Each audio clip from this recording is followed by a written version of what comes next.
আসসালামু আলাইকুম ওরহমতুল্লাহ। আমরা কিশোরগঞ্জ ভৈরব থেকে যাওয়ার সময় একেবারে সুন্দর, দেখেন কত সুন্দর লাগতেছে।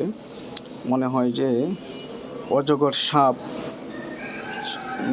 অজগর সাপ যখন যায় তখন যেমন দেখা যায়, আমাদের একেবারে সুন্দর ঠিক এরকম দেখা যাইতেছে।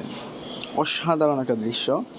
হ্যাঁ, এই জায়গায় গেলে আমার খুব ভালো লাগে জায়গাটা। ট্রেন যখন মুচুর দেয় তখন একটি অনেক সুন্দর দৃশ্য ভেসে ওঠে পিছন থেকে। আপনারা কখনো গেলে ওই সময়টা, মুহূর্তটা মিস করবেন না, অবশ্যই দেখে নেবেন, ভালো লাগবে। ভৈরবের এই জায়গাটা কে কে দেখছেন শেয়ার কমেন্টস করবেন ইনশাল্লাহ।